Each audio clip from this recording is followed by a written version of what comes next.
ಪ್ರಿಯ ರೈತ ಬಾಂಧವರೇ, ಈ ಸಾಕ್ಷ್ಯಚಿತ್ರದ ಮೊದಲನೆಯ ಭಾಗದಲ್ಲಿ ರಾಸಾಯನಿಕ ಕೃಷಿಯ ದುಷ್ಪರಿಣಾಮಗಳು, ಸಾವಯವ ಕೃಷಿಯ ಆರಂಭ ಹೇಗೆ, ಪೋಷಕಾಂಶಗಳ ಪೂರೈಕೆಯ ವಿಧಾನ, ಕಾಂಪೋಸ್ಟು, ಎರೆಗೊಬ್ಬರ, ಪಂಚಗವ್ಯ, ಜೀವಾಣು ಗೊಬ್ಬರ ಮುಂತಾದವುಗಳನ್ನು ವಿವರವಾಗಿ ನೋಡಿದ್ದೇವೆ. ಈಗ ಸಾವಯವ ಕೃಷಿ ಭಾಗ 2ರಲ್ಲಿ ರಾಸಾಯನಿಕಗಳಿಲ್ಲದೆ ರೋಗ, ಕೀಟ, ಕಳೆಗಳ ನಿಯಂತ್ರಣ ಹೇಗೆ, ಸಾವಯವ ಉತ್ಪನ್ನಗಳ ದೃಢೀಕರಣ, ಮಾರುಕಟ್ಟೆ ಮುಂತಾದ ವಿವರಗಳನ್ನು ನೋಡಲಿದ್ದೇವೆ. ನಿಸರ್ಗದಲ್ಲಿರುವ ಎಲ್ಲ ಜೀವಿ ಸಸ್ಯ ಪ್ರಭೇದಗಳಿಗೂ ಬದುಕುವ ಹಕ್ಕಿದೆ ಮತ್ತು ಆ ಶಕ್ತಿ ಕೂಡ ಇದೆ.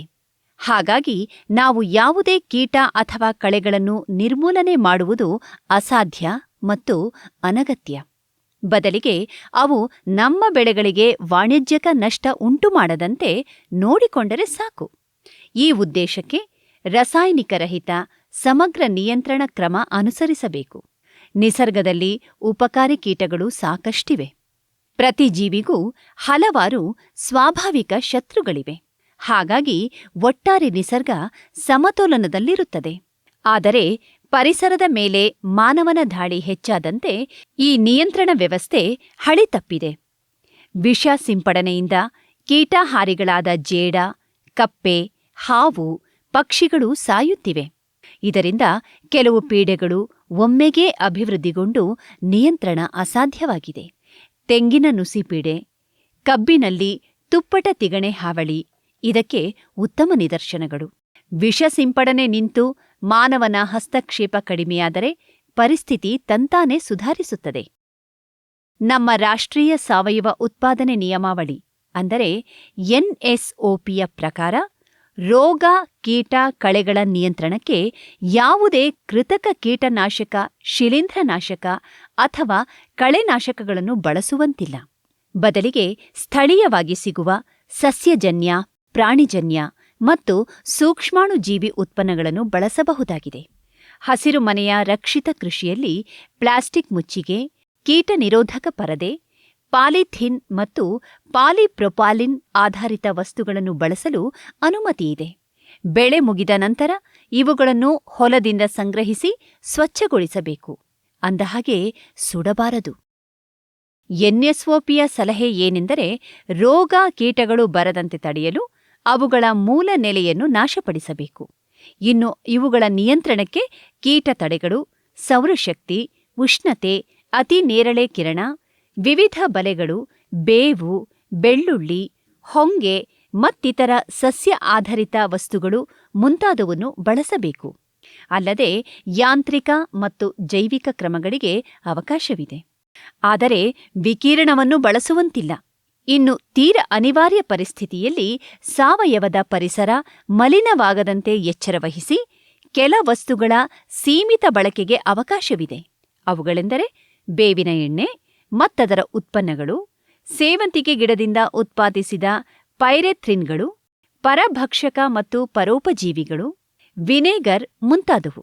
ಅಂತೆಯೇ ರೋಗ, ಕೀಟ ನಿಯಂತ್ರಣಕ್ಕೆ ಗೋಡುಮಣ್ಣು, ಸೋಡಿಯಂ ಬೈಕಾರ್ಬೋನೇಟ್, NPV, ಮೃದು ಸಾಬೂನು, ಹೋಮಿಯೋಪಥಿ ಮತ್ತು ಆಯುರ್ವೇದದ ಉತ್ಪನ್ನಗಳು, ಜೀವಚೈತನ್ಯ ಕೃಷಿಯ ತಯಾರಿಕೆಗಳು, ಮುಚ್ಚಿಗೆ, ಬಲೆ ಮುಂತಾದವನ್ನು ಮುಕ್ತವಾಗಿ ಬಳಸಬಹುದು. ಇನ್ನು ಕ್ಯಾಲ್ಸಿಯಂ ಕ್ಲೋರೈಡ್, ಸೋಡಿಯಂ ಕಾರ್ಬೋನೇಟ್, ತಾಮ್ರದ ಆಕ್ಸಿಕ್ಲೋರೈಡ್ ಅಥವಾ COC, ತಾಮ್ರದ ಸಲ್ಫೇಟ್ ಅಥವಾ ಮೈಲುತುತ್ತೆ, ತಾಮ್ರದ ಹೈಡ್ರಾಕ್ಸೈಡ್, ಪೊಟಾಸಿಯಂ ಪರಮಾಂಗನೇಟ್ ಮತ್ತು ಗಂಧಕಗಳನ್ನು ಸೀಮಿತ ಪ್ರಮಾಣದಲ್ಲಿ ಬಳಸಬಹುದು. ಆದರೆ ಇವುಗಳ ಪ್ರಮಾಣ ವರ್ಷಕ್ಕೆ ಹೆಕ್ಟರಿಗೆ 8 ಕಿಲೋಗ್ರಾಂ ಮೀರಬಾರದು. ಇನ್ನು ಈಥೈಲ್ ಆಲ್ಕೋಹಾಲ್ ಮತ್ತು ತಂಬಾಕಿನ ಉತ್ಪನ್ನಗಳನ್ನು ಬಳಸುವಂತೆಯೇ ಇಲ್ಲ. ಮೊದಲಿಗೆ ಕಳೆ ನಿಯಂತ್ರಣದ ವಿಧಾನಗಳನ್ನು ನೋಡೋಣ. ಕಳೆಗಳು ರೈತರ ಶತ್ರುಗಳಲ್ಲ. ಇವುಗಳು ಕೂಡ ಆಹಾರ ತಯಾರಿಸುವುದರಿಂದ ಕತ್ತರಿಸಿ ಮುಚ್ಚಿಗೆ ಮಾಡಿದರೆ ಕೊಳೆತು ಗೊಬ್ಬರವಾಗಿ ಸಾವಯವ ಮಣ್ಣಿಗೆ ಸೇರುತ್ತದೆ. ಮಣ್ಣು ಮತ್ತು ನೀರಿನ ಸಂರಕ್ಷಣೆಯಲ್ಲಿ ಕಳೆಗಳ ಪಾತ್ರ ತುಂಬ ಮಹತ್ವದ್ದು. ಮುಟ್ಟಿದರೆ ಮುನಿ, ತಗಟೆ, ಮುಂತಾದ ಕಳೆಗಳ ಬೇರಿನ ಗಂಟಿನಲ್ಲಿ ಸಾರಜನಕ ಸ್ಥಿರೀಕರಿಸುವ ಬ್ಯಾಕ್ಟೀರಿಯಾ ಇದ್ದು ಮಣ್ಣಿನ ಫಲವತ್ತತೆ ಹೆಚ್ಚಿಸುತ್ತದೆ. ಹಾಗಾಗಿ ಇತ್ತೀಚೆಗೆ ಕಳೆ ಕೀಳುವ ಬದಲಿಗೆ ಅವು ಹೂವು ಬೀಜ ಬಿಡುವ ಮೊದಲು ಕತ್ತರಿಸಿ ಹಾಕುವುದು ರೂಢಿಗೆ ಬಂದಿದೆ. ಈ ಉದ್ದೇಶಕ್ಕೆ ಕಳೆ ಕೊಚ್ಚುವ ಸರಳ ಯಂತ್ರಗಳು ಜನಪ್ರಿಯವಾಗಿವೆ. ಬೆಳೆಸಾಲುಗಳ ನಡುವಿನ ಅಂತರ ಕಡಿಮೆ ಇದ್ದರೆ ಇಂಥ ಚಿಕ್ಕ ಟಿಲ್ಲರುಗಳಿಂದ ಅಂತರ ಬೇಸಾಯ ಮಾಡಬಹುದು. ತೋಟಗಳಲ್ಲಿ ಕಳೆ ನಿಯಂತ್ರಣಕ್ಕೆ ಮುಚ್ಚಿಗೆ ಬೆಳೆಗಳನ್ನು ಹಾಕಬಹುದು ಅಥವಾ ಸೊಪ್ಪು ಸದೆಗಳಿಂದ ಮುಚ್ಚಿಗೆ ಮಾಡಬಹುದು. ಇನ್ನು ವಾರ್ಷಿಕ ಬೆಳೆಗಳ ವಿಶಾಲ ಹೊಲದಲ್ಲಿ ಬಿತ್ತನೆಗೆ ಮೊದಲು ಒಮ್ಮೆ ನೀರಾವರಿ ಕೊಡಬೇಕು. ಕಳೆ ಬೀಜಗಳು ಮೊಳೆತು ಬೆಳೆದ ನಂತರ ಒಮ್ಮೆ ಉಳುಮೆ ಮಾಡಿದರೆ ಕಳೆಯ ಉಪದ್ರವ ಕಡಿಮೆಯಾಗುತ್ತದೆ. ಈ ರೈತರು ಭತ್ತದ ಗದ್ದೆಯಲ್ಲಿ ಕಳೆ ನಿಯಂತ್ರಣಕ್ಕೆ ಒಂದು ಸರಳ ವ್ಯವಸ್ಥೆ ಮಾಡಿಕೊಂಡಿದ್ದಾರೆ. ಕಳೆ ಕೊಚ್ಚುವ ಯಂತ್ರಕ್ಕೆ ಚಿಕ್ಕ ಕೇಜ್ ವೀಲ್ ಜೋಡಿಸಿಕೊಂಡು ಬಳಸುತ್ತಿದ್ದಾರೆ. ಇದರಿಂದ ಕಳೆ ನಿಯಂತ್ರಣದೊಂದಿಗೆ ಗಿಡಗಳ ಮರಿ ಸಂಖ್ಯೆಯೂ ಹೆಚ್ಚುತ್ತದೆ. ತೋಟಗಳಲ್ಲಿ ನೀರು ಹಾಯಿಸಿದರೆ ಕಳೆಯ ಪ್ರಮಾಣ ಹೆಚ್ಚು. ಬದಲಿಗೆ ಹನಿ ನೀರಾವರಿ ಅಳವಡಿಸಿದರೆ ಕಳೆ ಸಮಸ್ಯೆ ಕಡಿಮೆ. ನೀರು ಹಾಯಿಸಿದಾಗ ಬಾಳೆಯ ಪನಾಮಾ ಸೊರಗು ರೋಗ ಇಡೀ ತೋಟಕ್ಕೆ ಹರಡುತ್ತದೆ. ಬದಲಿಗೆ ಹನಿ ನೀರಾವರಿ ಮಾಡಿದರೆ ರೋಗ ಪ್ರಸಾರ ತಡೆಯಬಹುದು. ಸಾವಯವ ಕೃಷಿಯಲ್ಲಿ ಸಾಧ್ಯವಾದಷ್ಟರ ಮಟ್ಟಿಗೆ ಅಲ್ಲಿನ ಹವಾಮಾನಕ್ಕೆ ಹೊಂದಿಕೊಂಡಿರುವ ಬೆಳೆ ತಳಿಗಳನ್ನು ಬೆಳೆಯಬೇಕು. ಹೈಬ್ರಿಡ್ಗಳು ಎಲ್ಲವೂ ಚೆನ್ನಾಗಿದ್ದಾಗ ಉತ್ತಮ ಇಳುವರಿ ನೀಡುವುದು ನಿಜವಾದರೂ ನೈಸರ್ಗಿಕ ಸಮಸ್ಯೆಗಳನ್ನು ಎದುರಿಸಲಾರದು. ಹೈಬ್ರಿಡ್ ಬೀಜಗಳನ್ನು ಪ್ರತಿ ಬಾರಿಯೂ ಖರೀದಿಸಬೇಕಾದ್ದರಿಂದ ಖರ್ಚು ಹೆಚ್ಚು. ಮತ್ತೆ ಇವಕ್ಕೆ ರೋಗಕೀಟ ನಿರೋಧಕ ಶಕ್ತಿ ಕಡಿಮೆ. ಹಾಗಾಗಿ ಗೊಬ್ಬರ ಔಷಧಿಗಳ ಅಗತ್ಯತೆ ಮತ್ತು ಖರ್ಚು ಹೆಚ್ಚು. ಆದರೆ ತಳಿಗಳು ಸ್ಥಳೀಯವಾಗಿ ಕಡಿಮೆ ಬೆಲೆಯಲ್ಲಿ ಲಭ್ಯ. ಇವುಗಳ ಬಳಕೆಯಿಂದ ಬೆಳೆ ತಳಿ ವೈವಿಧ್ಯತೆ ಹೆಚ್ಚುತ್ತದೆ. ಇವು ಸಾವಯವ ವಿಧಾನಕ್ಕೆ ಉತ್ತಮವಾಗಿ ಸ್ಪಂದಿಸುವುದಲ್ಲದೆ ಹವಾಮಾನ ವೈಪರೀತ್ಯಗಳನ್ನು ಯಶಸ್ವಿಯಾಗಿ ಎದುರಿಸಬಲ್ಲವು. ರೋಗ ಕೀಟಗಳ ಹಾವಳಿ ಕಡಿಮೆ. ಕೆಲವು ನಿರ್ದಿಷ್ಟ ರೋಗಗಳಿಗೆ ನಿರೋಧಕ ಅಥವಾ ತಾಳಿಕೊಳ್ಳುವ ಶಕ್ತಿ ಪಡೆದ ತಳಿಗಳಿರುತ್ತವೆ. ಉದಾಹರಣೆಗೆ ಬ್ಯಾಕ್ಟೀರಿಯಾ ಸೊರಗು ರೋಗ ನಿರೋಧಕ ಟೊಮ್ಯಾಟೊ ತಳಿ. ಇಂಥವುಗಳ ಬಳಕೆಯಿಂದ ರೋಗ ಸಾಧ್ಯತೆ ಕಡಿಮೆಯಾಗುತ್ತದೆ. ಇನ್ನು ನಾಟಿಯ ಸಮಯ. ತರಕಾರಿ ಹಾಗೂ ಇನ್ನು ಅನೇಕ ಬೆಳೆಗಳಲ್ಲಿ ರೋಗ ಕೀಟಗಳ ತೀವ್ರತೆ ವಾತಾವರಣದ ಪರಿಸ್ಥಿತಿ ಅವಲಂಬಿಸಿರುತ್ತದೆ. ಬಿತ್ತನೆ ಸಮಯ ಹೊಂದಾಣಿಕೆ ಮಾಡಿಕೊಂಡು ವಾಣಿಜ್ಯಕ ನಷ್ಟ ತಪ್ಪಿಸಬಹುದು. ಇನ್ನು ಬೆಳೆ ಪರಿವರ್ತನೆ. ಯಾವುದೊಂದು ಬೆಳೆಯನ್ನು ಸತತವಾಗಿ ಬೆಳೆದರೆ ರೋಗ ಕೀಟಗಳ ಸಮಸ್ಯೆ ಹೆಚ್ಚುತ್ತಾ ಹೋಗುತ್ತದೆ. ಅಲ್ಲದೆ ಲಘು ಪೋಷಕಾಂಶಗಳ ಅಸಮತೋಲನ ಕಂಡುಬರುತ್ತದೆ. ಬೇರೆ ಬೇರೆ ವರ್ಗಗಳ ಬೆಳೆಗಳೊಂದಿಗೆ ಬೆಳೆ ಪರಿವರ್ತನೆ ಕೈಗೊಂಡರೆ ಸಮಸ್ಯೆ ಕಡಿಮೆ ಮಾಡಬಹುದು. ವಿವಿಧ ಬೆಳೆಗಳ ಪೋಷಕಾಂಶ ಹೀರಿಕೆಯಲ್ಲಿ ವ್ಯತ್ಯಾಸವಿರುವುದರಿಂದ ಅಸಮತೋಲನದ ಸಾಧ್ಯತೆಯೂ ಕಡಿಮೆ.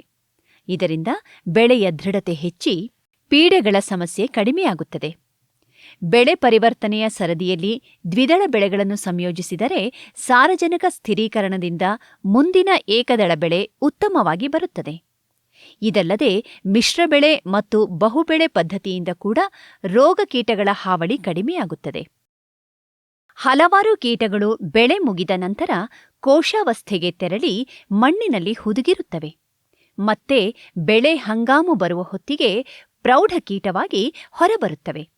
ಹಾಗಾಗಿ ಬೆಳೆ ಕಟಾವಾದ ನಂತರ ಬೇಸಿಗೆ ಉಳುಮೆ ಮಾಡಿಟ್ಟರೆ ಆ ಕೀಟಕೋಶಗಳು ಬಿಸಿಲಿಗೆ ತೆರೆದು ಹಕ್ಕಿಗಳು ಆಯ್ದು ತಿಂದು ನಾಶವಾಗುತ್ತವೆ.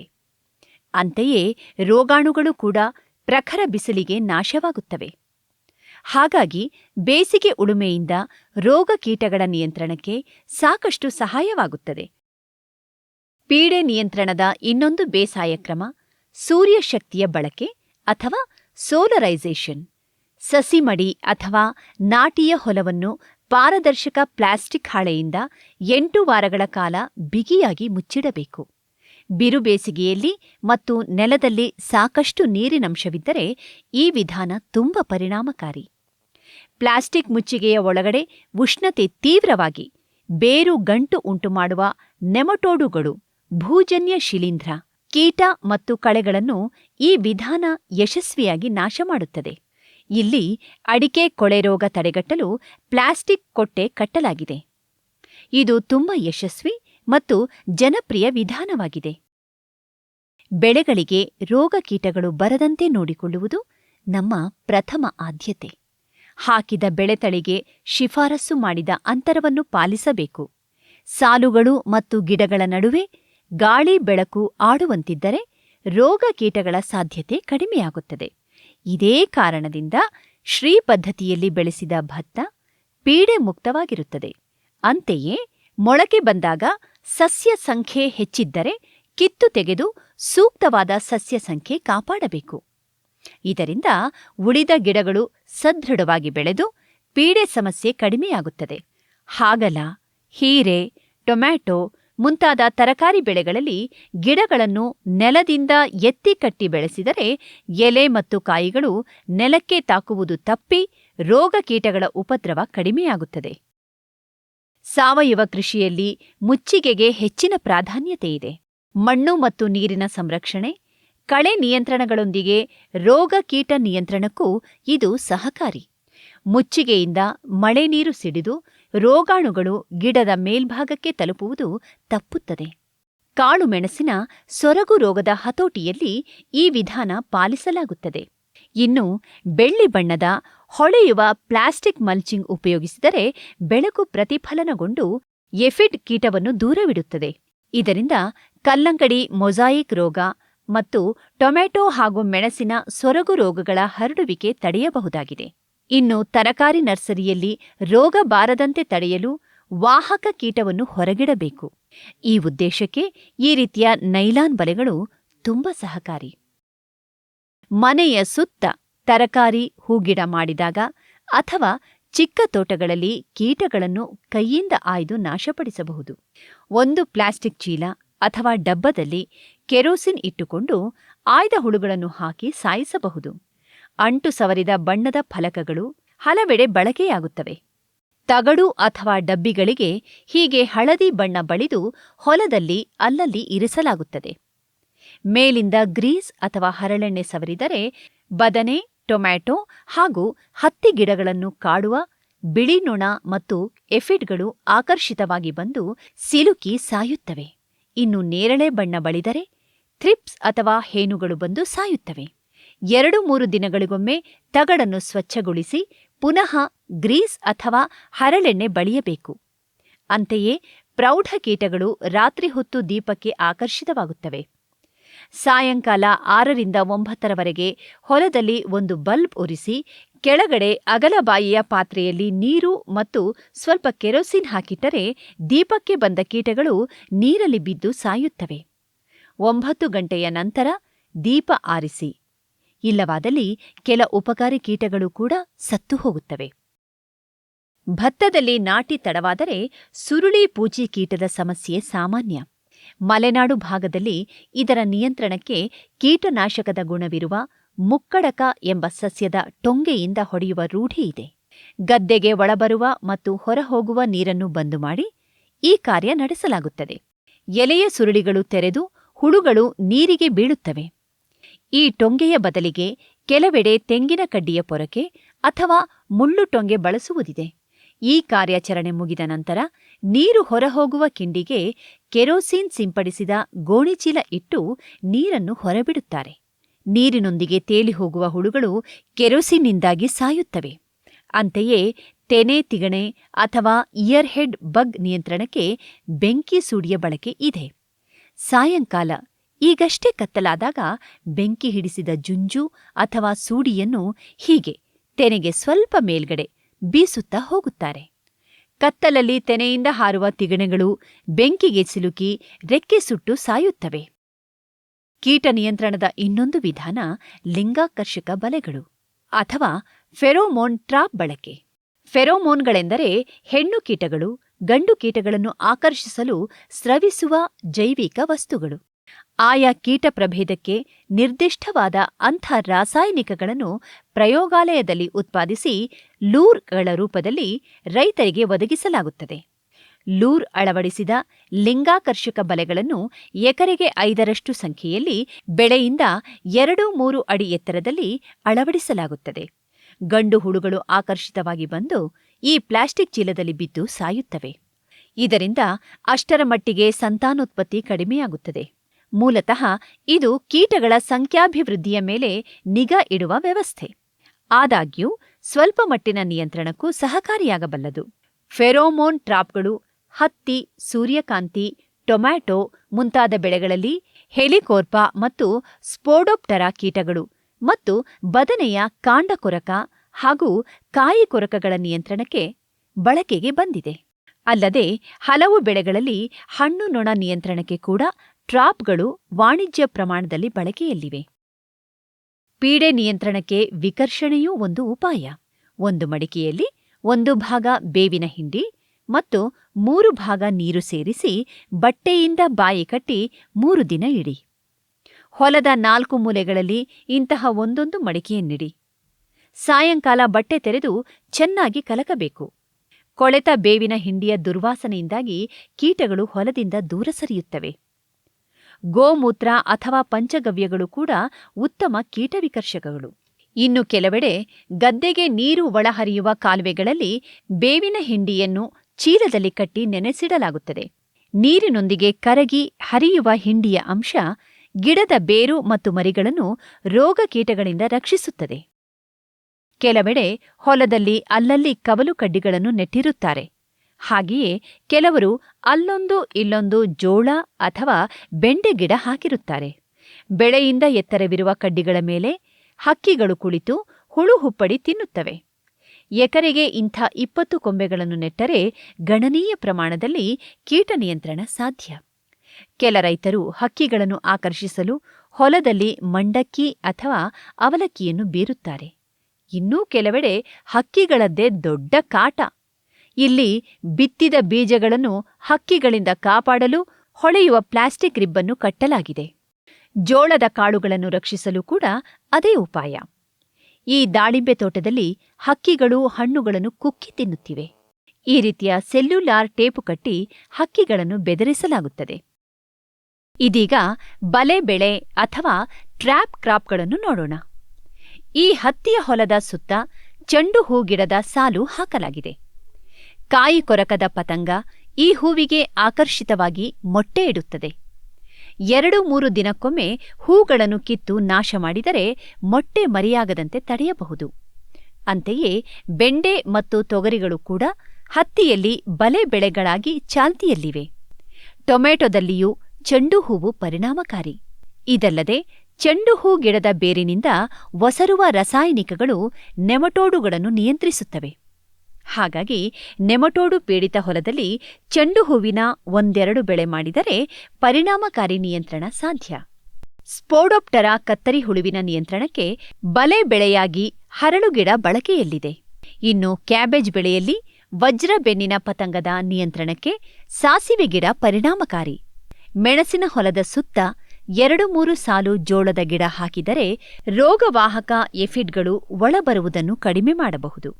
ತರಕಾರಿ ಹೊಲದ ಸುತ್ತ ತೊಗರಿ ಮತ್ತು ಔಡಲಗಳ 2 ಸಾಲು ಹಾಕಿದರೆ ಹೆಚ್ಚಿನೆಲ್ಲಾ ಲಾರ್ವಾಗಳ ಸಮಸ್ಯೆ ಕಡಿಮೆಯಾಗುತ್ತದೆ.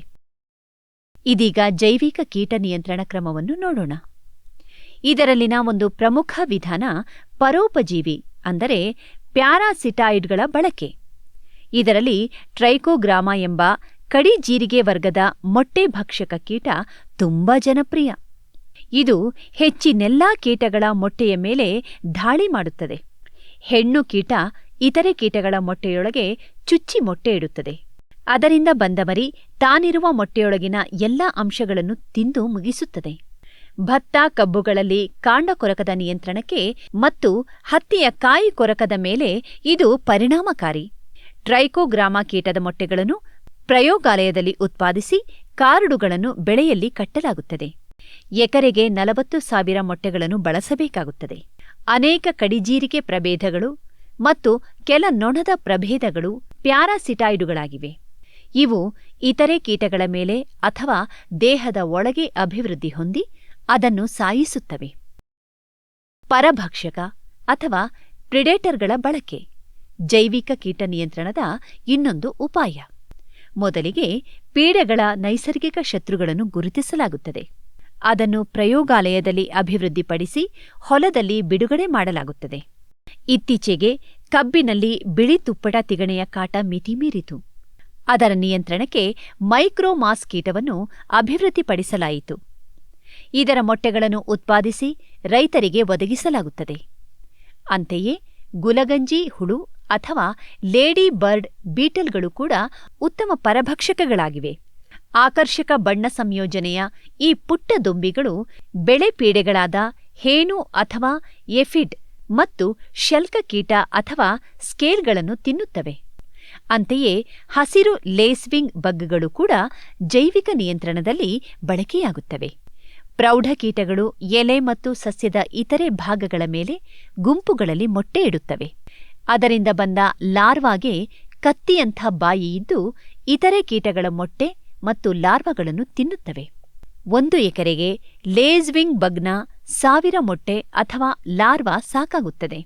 ಇದು ನುಸಿ ಅಥವಾ ಮೈಟ್, ಬಿಳಿನೊಣ, ಹೇನು, ಹತ್ತಿಯ ಅಮೆರಿಕನ್ ಬೋಲ್ವರ್ಮ್ ಮುಂತಾದ ಕೀಟಗಳನ್ನು ನಿಯಂತ್ರಿಸಬಲ್ಲದು. ಇದಲ್ಲದೆ ನಿಸರ್ಗದಲ್ಲಿ ಹಾವು, ಕಪ್ಪೆ, ಜೇಡ, ಡ್ರಾಗನ್ ಫ್ಲೈ ಮುಂತಾದವು ಕೀಟ ಭಕ್ಷಣೆಯ ಕಾಯಕದಲ್ಲಿ ನಿರತವಾಗಿವೆ. ವಿಷ ಸಿಂಪಡಣೆ ನಿಲ್ಲಿಸಿ ಅವು ಬದುಕಲು ಬಿಟ್ಟರೆ ಸಾಕು. ಅವು ತಮ್ಮ ಕರ್ತವ್ಯವನ್ನು ನಿಭಾಯಿಸುತ್ತವೆ. ಜೈವಿಕ ಕೀಟ ನಿಯಂತ್ರಣದಲ್ಲಿ ಹಲವಾರು ಸೂಕ್ಷ್ಮಾಣು ಜೀವಿಗಳನ್ನು ಬಳಸಲಾಗುತ್ತದೆ. ಈ ನಿಟ್ಟಿನಲ್ಲಿ ಹತ್ತಿಯ ಅಮೆರಿಕನ್ ಬೋಲ್ವರ್ಮ್ ಮತ್ತು ಆರ್ಮಿವರ್ಮ್ಗಳ ವಿರುದ್ಧ ಎನ್ಪಿವಿಗಳು ವಾಣಿಜ್ಯ ಮಟ್ಟದಲ್ಲಿ ಜನಪ್ರಿಯವಾಗಿದೆ. ಈ ವೈರಸ್ ಮಿಶ್ರಣವನ್ನು ನೀರಿನಲ್ಲಿ ಬೆರೆಸಿ ಸಾಯಂಕಾಲ ಬೆಳೆಗೆ ಸಿಂಪಡಿಸಬೇಕು.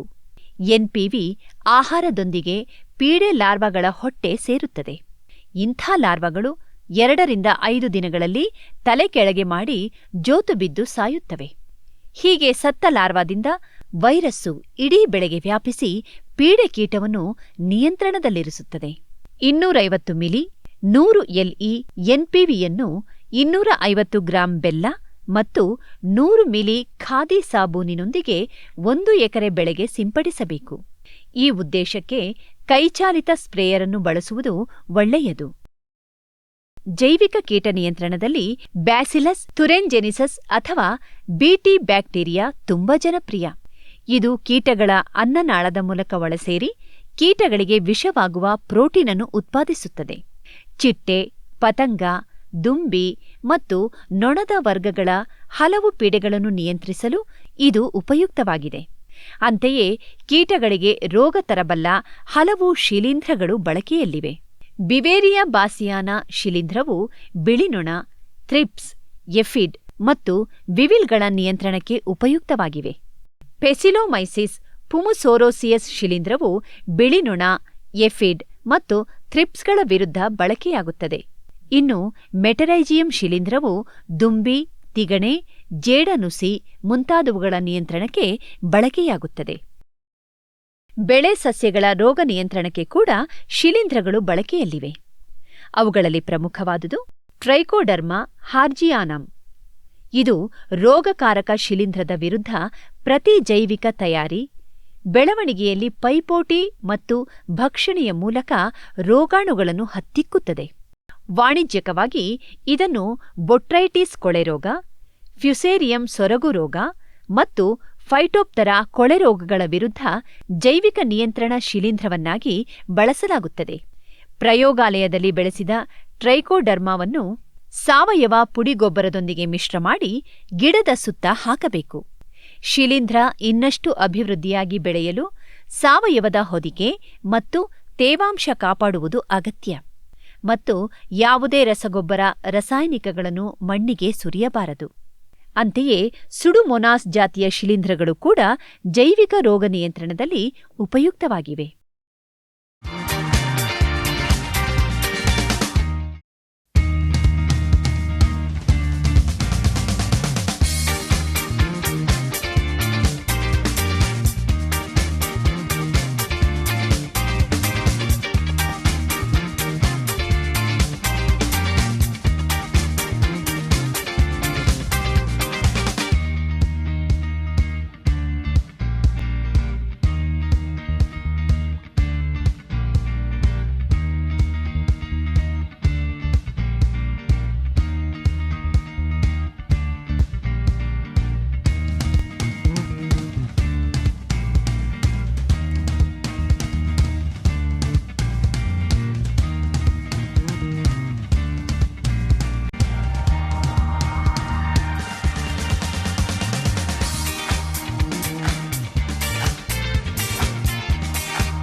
ಈಗ ಸಾವಯವ ಕೃಷಿಯಲ್ಲಿ ಬೀಜೋಪಚಾರದ ಕೆಲ ಕ್ರಮಗಳನ್ನು ನೋಡೋಣ. ಈ ಉದ್ದೇಶಕ್ಕೆ ಹಾಲು ಬಳಕೆಯಾಗುತ್ತದೆ. 75 ಮಿಲಿ ಹಾಲಿಗೆ 425 ಮಿಲಿ ನೀರು ಸೇರಿಸಿ ಉಪಚರಿಸಬೇಕಾದ ಬೀಜವನ್ನು ಗಂಟು ಕಟ್ಟಿ 6 ತಾಸುಗಳ ಕಾಲ ನೆನೆಸಿ. ನಂತರ ಬಸಿದು ನೆರಳಿನಲ್ಲಿ ಒಣಗಿಸಿ ಬಿತ್ತನೆಗೆ ಬಳಸಬೇಕು. ಈ ಉಪಚಾರ ಬೀಜದಿಂದ ಬರುವ ರೋಗಗಳನ್ನು ತಡೆದು ಹೆಚ್ಚು ಮೊಳಕೆ ಬರಲು ಸಹಕರಿಸುತ್ತದೆ. ಇನ್ನೊಂದು ಕ್ರಮದಲ್ಲಿ 500 ಮಿಲಿ ಗೋಮೂತ್ರಕ್ಕೆ 2.5 ಲೀಟರು ನೀರು ಸೇರಿಸಿ ಬೀಜದ ಗಂಟನ್ನು ಅರ್ಧ ಗಂಟೆ ನೆನೆಸಿ ನೆರಳಲ್ಲಿ ಒಣಗಿಸಿ ಬಿತ್ತನೆ ಮಾಡಬೇಕು. ಇದರಿಂದ ಬೀಜದಿಂದ ಪ್ರಸಾರವಾಗುವ ಬ್ಯಾಕ್ಟೀರಿಯಾ ಮತ್ತು ಶಿಲೀಂಧ್ರ ರೋಗಗಳ ನಿಯಂತ್ರಣ ಸಾಧ್ಯ. ಮತ್ತೊಂದು ಬೀಜೋಪಚಾರ ಕ್ರಮದಲ್ಲಿ 500 ಗ್ರಾಂ ಬಜೆ ಬೇರಿನ ಪುಡಿಗೆ 2.5 ಲೀಟರು ನೀರು ಹಾಕಿ ಈ ದ್ರಾವಣದಲ್ಲಿ ಬೀಜದ ಗಂಟನ್ನು ಅರ್ಧ ಗಂಟೆ ನೆನೆಸಿಟ್ಟು ನೆರಳಲ್ಲಿ ಒಣಗಿಸಿ ಬಿತ್ತನೆ ಮಾಡಬೇಕು. ಅಥವಾ 250 ಗ್ರಾಂ ಸುಡೋಮೋನಾಸ್ ಜೀವಾಣುವಿಗೆ 1 ಲೀಟರು ಬೆಲ್ಲದ ನೀರನ್ನು ಮಿಶ್ರ ಮಾಡಿ 1 ಎಕರೆಗೆ ಬೇಕಾದ ಮೊಳಕೆ ಬಂದ ಭತ್ತವನ್ನು ನೆಲದ ಮೇಲೆ ಹರಡಿ ಮಿಶ್ರಣವನ್ನು ಸಿಂಪಡಿಸಿ. ನಂತರ ಬಿತ್ತನೆಗೆ ಬಳಸಿ. ಸುಡೋಮೋನಾಸ್ ಬದಲಿಗೆ ಟ್ರೈಕೋಡರ್ಮಾ ಶಿಲೀಂಧ್ರವನ್ನು ಕೂಡ ಬಳಸಬಹುದು. ಈ ಎಲ್ಲ ಕ್ರಮಗಳಿಂದ ಬೀಜದಿಂದ ಪ್ರಸಾರವಾಗುವ ರೋಗಗಳನ್ನು ತಡೆಗಟ್ಟಬಹುದು.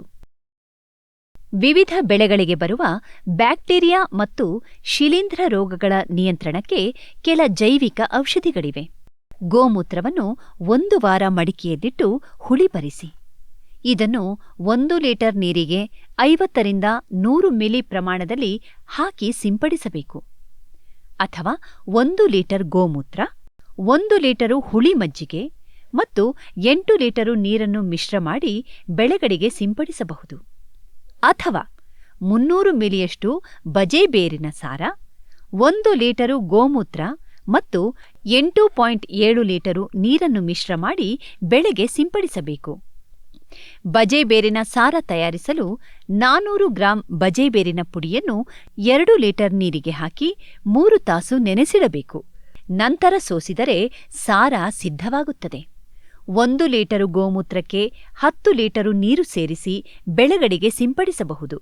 ಇದು ಲಘು ಪೋಷಕಾಂಶವಾಗಿ, ಕೀಟ ವಿಕರ್ಷಕವಾಗಿ ಮತ್ತು ರೋಗ ನಿಯಂತ್ರಕವಾಗಿ ಕೆಲಸ ಮಾಡುತ್ತದೆ. ಇದೀಗ ರೋಗ ಕೀಟಗಳ ಹತೋಟಿಗೆ ಉಪಯುಕ್ತವಾದ ಹಲವು ಸಸ್ಯ ಮೂಲದ ತಯಾರಿಕೆಗಳನ್ನು ನೋಡೋಣ.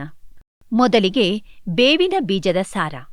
1 ಎಕರೆಗೆ ಸಾಕಷ್ಟು ಸಾರ ತಯಾರಿಸಲು ತಾಜಾ ಬೀಜವಾದರೆ 3 ಕಿಲೋಗ್ರಾಂ, ಇನ್ನು ಹಳೆ ಬೀಜವಾದರೆ 5 ಕಿಲೋಗ್ರಾಂ ಬೇಕು.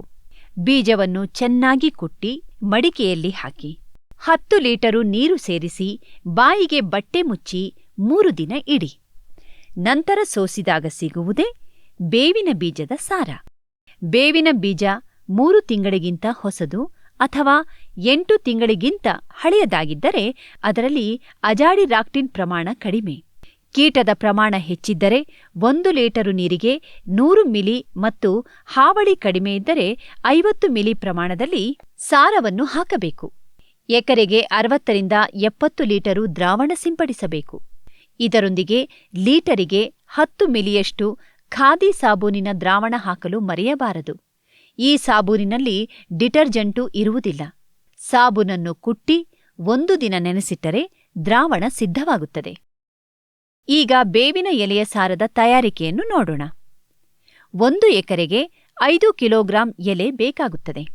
ಎಲೆಯನ್ನು ಚೆನ್ನಾಗಿ ಕುಟ್ಟಿ ತೆಳ್ಳನೆಯ ಹತ್ತಿ ಬಟ್ಟೆಯಲ್ಲಿ ಸಡಿಲವಾಗಿ ಕಟ್ಟಬೇಕು. 10 ಲೀಟರು ನೀರಿನಲ್ಲಿ ರಾತ್ರಿ ಇಡೀ ನೆನೆಸಿ ಬೆಳಗ್ಗೆ ಸೋಸಬೇಕು.